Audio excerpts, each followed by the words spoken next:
Lalu bagaimana memastikan agar pengusutan para pelaku perusakan hutan tidak hanya panas di awal saat bencana masih jadi sorotan, tapi betul-betul tuntas dan diumumkan ke publik.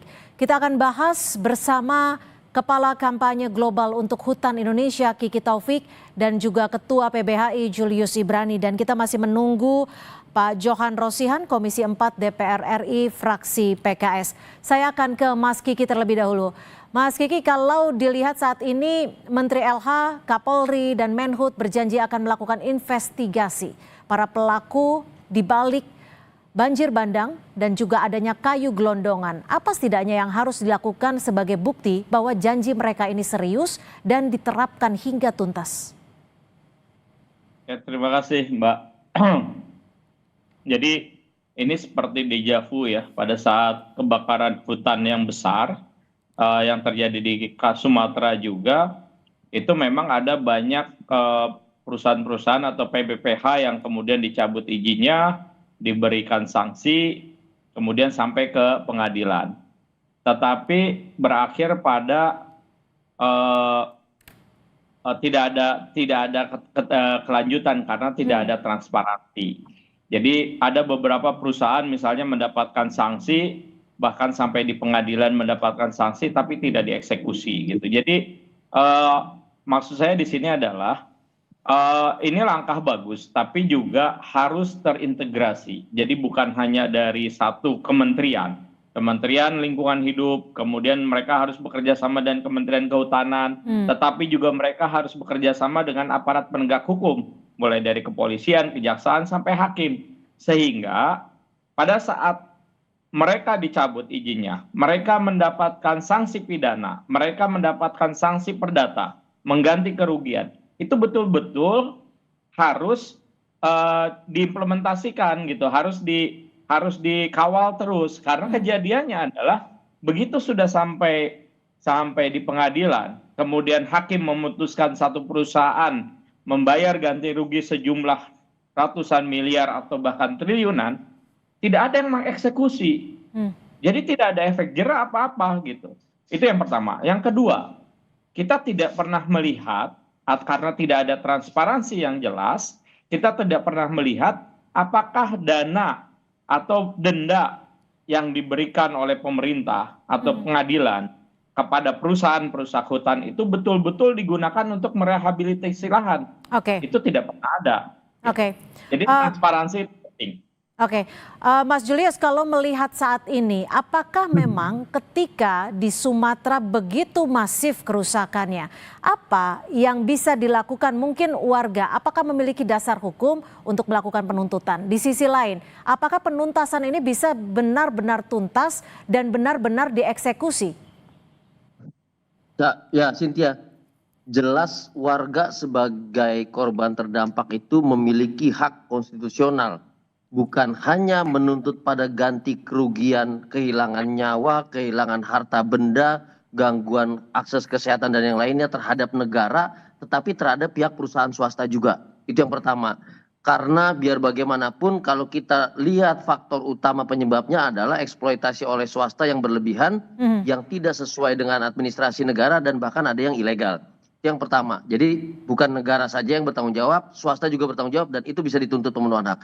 Yang kedua, saya pikir kalau sudah seperti ini maka dimensinya ini bukan hanya dimensi gugatan perdata biasa. Tahun 2023 PBHI sudah merumuskan dan merilis daftar nama kejahatan ekosida.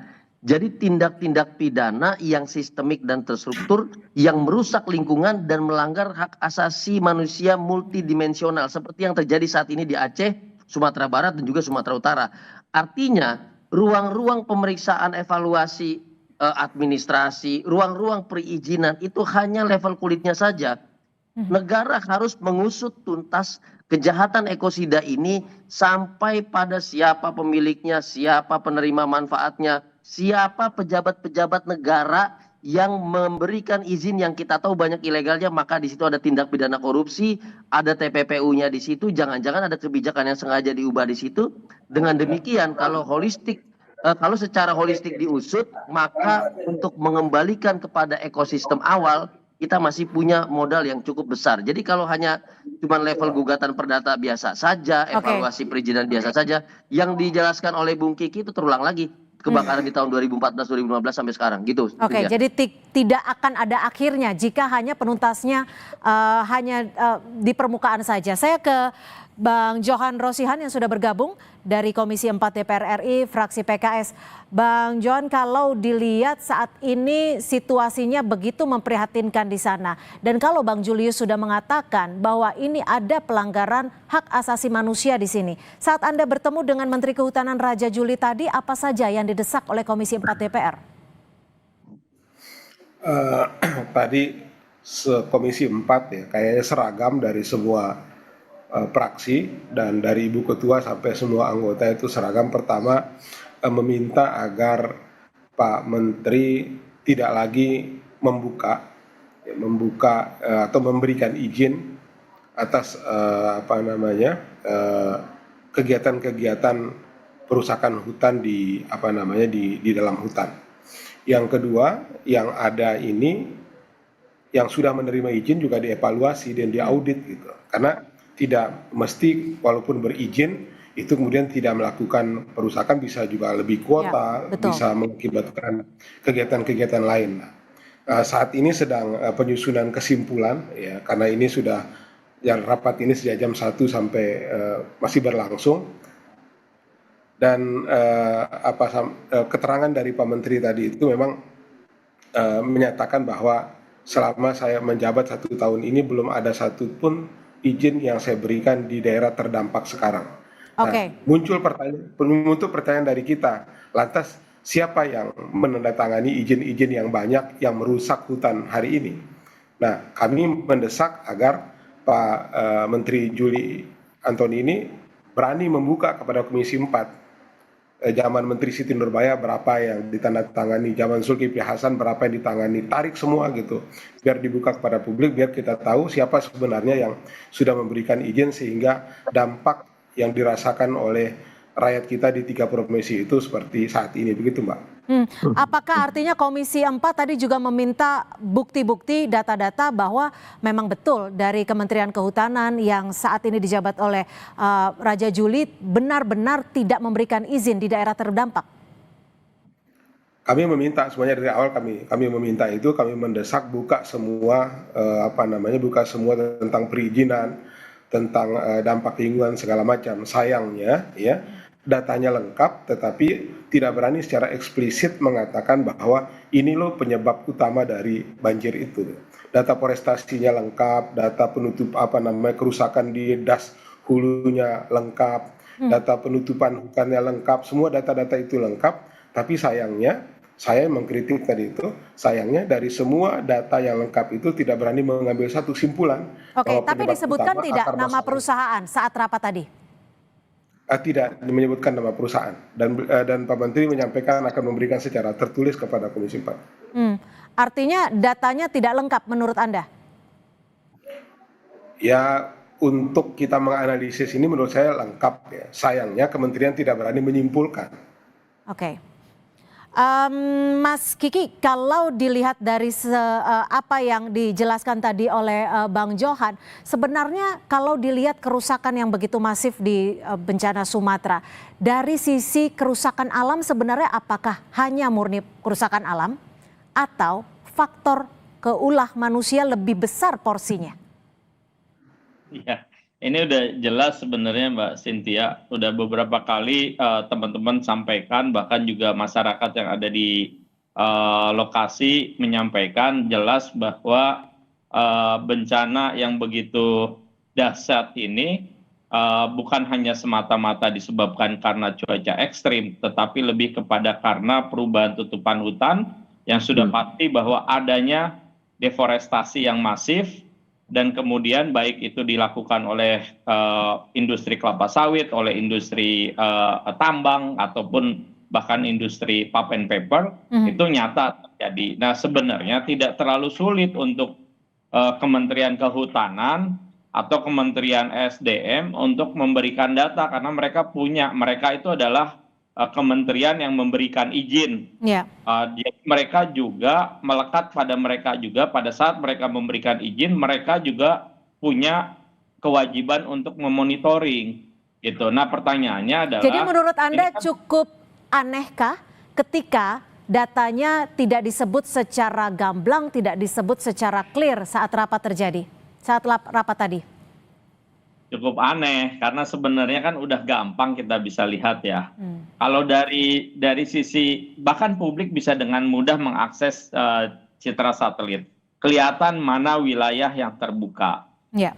Dengan teknologi saat ini tinggal di-overlaykan dengan data konsesi, batas konsesi bisa langsung kelihatan siapa yang harus bertanggung jawab. Kan itu yang ditunggu sama publik. Ini yang jadi faktor tadi saya sampaikan ya, transparansi itu penting. Nah, sampai saat ini itu yang tidak pernah ada. Sehingga publik tentu akan meragukan. Ini jangan-jangan Raja Juli ini hanya di depan DPR aja dia berani ngomong seperti itu dan kemudian nggak berani ngungkapin nama perusahaannya. Nanti terakhir kemudian hilang gitu ya setelah 3 bulan. Kan ini mudah sebenarnya. Oke, Mas Julius, jika Menteri Raja Juli tidak mau, bisa dikatakan tidak mau ya, jika menyebutkan siapa nama perusahaannya dan siapa yang memberikan izin saat terjadinya dugaan pembalakan liar. Dan tadi Mas Kiki juga menyampaikan kurang lebih sama. Apakah memang ada orang besar yang membackingi perusahaan-perusahaan ini sehingga terjadi kerusakan dan juga pelanggaran AMDAL yang sangat masif? Makanya tadi Cynthia saya katakan, kalau cuma pakai mekanisme evaluasi administrasi nggak selesai ini barang. Harus diperiksa itu perusahaan punya siapa, penerima manfaatnya siapa. Nanti kita bisa tahu dia ini nyumbang nggak pada saat pemilihan presiden nanti. Dia ini adalah orang-orang yang di belakang menteri-menteri yang bertanggung jawab atau enggak. Yang patungan di situ atau enggak. Makanya untuk Bang Johan juga Bang, izin sampaikan kepada teman-teman Dewan di Komisi 4. Bukan menanyakan mengklarifikasi Menteri Raja Juli yang harusnya Abang lakukan dan kawan-kawan. Itu dievaluasi menterinya Bang. Menteri punya tanggung jawab untuk melakukan evaluasi terhadap seluruh izin yang diberikan. Baik dari pusat sampai daerah. Kalau sampai terjadi seperti ini artinya menterinya bengong Bang. Artinya menterinya main domino itu sama pengusaha-pengusaha. Jadi rekomendasi Komisi 4 harusnya memeriksa menteri, memberikan rekomendasi kepada Prabowo, pecat itu menteri.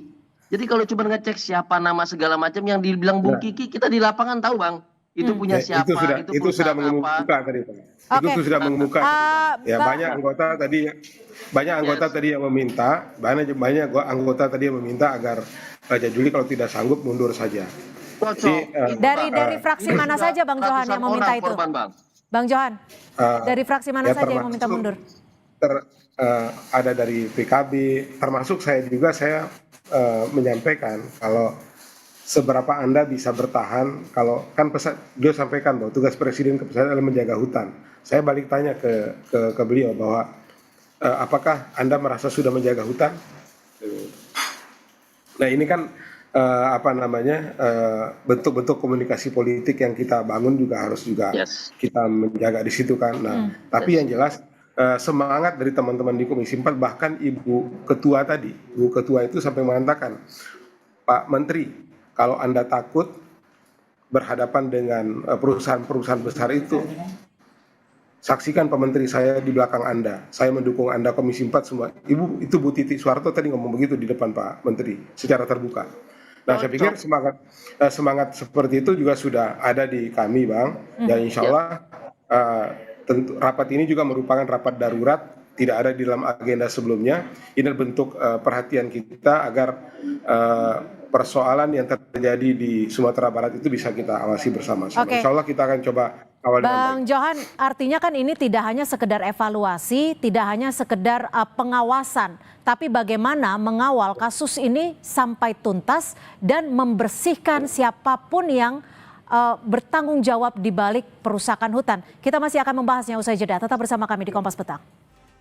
Pengusutan para pelaku perusakan hutan harus ditindak hingga tuntas dan harus diumumkan ke publik siapa pemain besarnya, siapa yang membackingi pengusaha-pengusaha yang dinilai ataupun terbukti melakukan perusakan. Mas Julius, dengan kasus ini, dengan peristiwa ini, musibah ini, apa yang paling memungkinkan untuk dilakukan? Apakah pidana, perdata, atau justru class action? Ada tidak presiden yang bisa menguatkan untuk menuntaskan kasus ini? Ya, tentu jalur keperdataan itu juga sangat dimungkinkan. Waktu Jakarta menjadi korban banjir tahun 2002-2006 itu pernah dilakukan. Waktu korban kebakaran juga di tahun 2014-2015 di Sumatera juga pernah dilakukan. Presidennya banyak keperdataan. Tapi saya mau katakan gini, Cynthia. Spektrum dari bencana kali ini tidak hanya sebatas pada hak masyarakat yang dirugikan, nyawa masyarakat yang hilang, tapi lebih luas lagi. Ada kebijakan, ada penyelundupan izin, ada ilegalitas yang luar biasa di dalam peristiwa ini, sehingga jalur pidana juga menjadi satu senjata yang paling kuat. Tadi Pak Kapolri Sigit sudah bilang akan diusut tuntas. Kita tagih, kita jagain. Anda yakin Lalu tidak Kejaksaan Agung, penuntasan ini akan tuntas betul-betul? saya yakin Prabowo membentuk Perpres nomor 5 tahun 2025 tentang Satgas PKH yang betul-betul menghilangkan perpanjangan proses adjudikasi lalu dihajar sama kejaksaan dan bersama-sama dengan Kapolri dan yang lain. Ini contoh yang bagus yang bisa digunakan untuk kasus seperti ini. Jadi dimensinya lebih luas, spektrumnya pun lebih kuat dibandingkan hanya sekedar mekanisme pemeriksaan administrasi. Itu bahkan diusut sampai siapa penerima manfaatnya, di proses pidananya sampai tipikornya, TPPU-nya, dendanya, dan Tapi segala berarti macam. bisa tiga-tiganya ya, bisa perdata, pidana, dan class action ya. Oke, jika memang ini class action, Mas Kiki juga disertakan seperti itu, apakah Greenpeace ataupun pemerhati hutan ini juga bisa melakukan bantuan ataupun pendampingan? Ya, kami ada satu kasus sebenarnya class action di mana kami mendampingi masyarakat di Sumatera Selatan yang melakukan class action terhadap perusahaan pulp and paper yang menyebabkan kebakaran hutan di Sumatera Selatan. Sampai saat ini kasusnya masih di Mahkamah Agung karena kita kalah di tahap pertama, kemudian di kasasi juga kalah, ini kita masuk ke Supreme Court. Nah, Greenpeace menjadi penggugat intervensi. Ini bisa terjadi juga untuk kasus ini. Kami tentu dengan senang hati karena memang ini yang dirugikan adalah bukan cuma seperti tadi Bung Julius sampaikan, kerugian ini masif gitu. Bahkan kawan-kawan LSM, terutama kawan-kawan LSM yang ada di sana, itu bisa juga ikut mengajukan sebagai penggugat Desakan mundur Menteri Kehutanan Raja Juli Antoni, menurut Anda bisa ikut untuk membuka kasus ini? Mengawali? Ya, sekarang gini, sebelum masuk ke sana, saya pikir yang paling penting adalah memastikan dulu apakah Kementerian Kehutanan yang bersangkutan ini melakukan monitoring yang intensif atau enggak. Saat ini yang paling dilewatkan oleh pemerintah kita atau para politisi kita adalah pencegahan. Kita harus mulai dari situ. 8 hari sebelum kejadian, BMKG sudah memberikan peringatan. Tidak ada satupun Pemda maupun pemerintah pusat melakukan satu pencegahan, bahkan melakukan peringatan dini. Tidak ada satupun. Kenapa? Karena saat ini politisi di Indonesia lebih suka bekerja untuk hal-hal yang sifatnya populis dibanding pencegahan. Pencegahan itu tidak pernah ada media, tidak pernah ada foto, video. Nah, itu yang jadi masalah. Nah, sekarang kita udah dapat gambaran bahwa tropis ini kita dalam kondisi krisis iklim. Siklon ini kemungkinan akan juga bergeser ke arah timur, ke arah Jawa dan lain sebagainya. Artinya banyak sebenarnya catatan yang bisa dilakukan dan memang betapa sulitnya untuk mengusut dan juga mengungkap ketika ada kerusakan alam di sana. Kalau dari Komisi 4 sendiri Bang Johan, apa data yang sudah diterima terkait dengan kerusakan hutan, mafia-mafia yang berada di balik pembalakan liar ini, khususnya di Pulau Sumatera?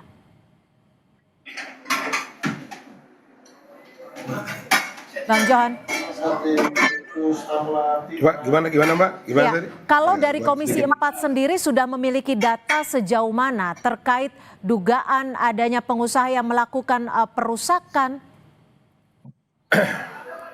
Baik, mohon maaf Bang Johan, kita akan menyaksikan secara langsung pernyataan dari Menteri Kehutanan Raja Juli Antoni yang baru saja baru selesai. Oke. Ya. Oke, siap Pak.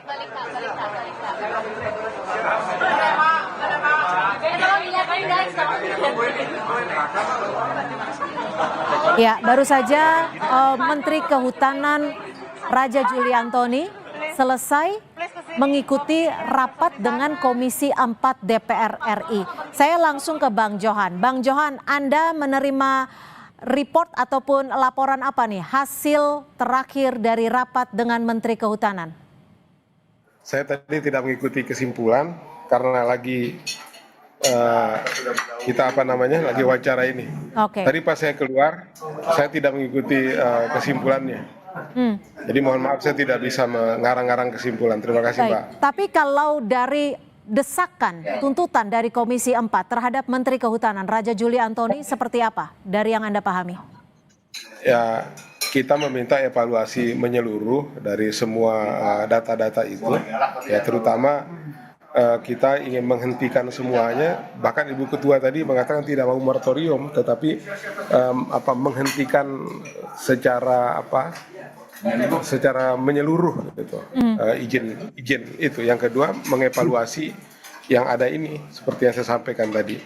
Nah, jadi suasana apa yang disampaikan oleh teman-teman baik dari Greenpeace maupun dari pegiat lingkungan yang lain tadi itu sudah masuk suasana itu ke dalam Komisi 4 dan saya pikir kesimpulan-kesimpulan yang diambil bahkan tadi ada yang mengajukan pansus panjang. Oke. Dan saya tidak mengikuti kegiatan sampai akhir. Tapi Anda sepakat untuk mengajukan tuntutan baik secara perdata, pidana maupun class action? Ya, kalau itu yang dilakukan oleh teman-teman pegiat lingkungan atau masyarakat, ya kami tentu akan mendukung sepanjang itu terwadahi oleh peraturan perundang-undangan yang ada. Ya, kalau kami sih oke saja. Baik, Ya, kita nantikan. saya pikir tambahannya penting begini Bang Johan. Bang Johan, tambahannya penting. Sebagai DPR RI, Komisi 4 bisa merekomendasikan kepada Pak Prabowo, ini menteri-menteri yang terkait dengan bencana ini pada inkompeten semua. Harus dievaluasi bahkan diusulkan reshuffle. Kalau tidak, masyarakat yang jadi korban lagi Bang. Ini penting disampaikan secara tegas oleh Komisi 4 gitu. Ya. Kalau kami tadi bukan hanya Menteri Juli gitu, tapi tarik sampai ke belakang, ya, sampai dari ke belakang dari Pak Zulkifli. Baik, kami sudah tangkap. Terima kasih Pak Menteri yang lain Bang, cocok ini. Ya, kita akan kawal. Terima kasih Ketua PBHI Julius Ibrani, Bang Johan Rosihan dari Komisi 4 dan juga Mas Kiki Taufik dari Kepala Kampanye Global untuk Hutan Indonesia.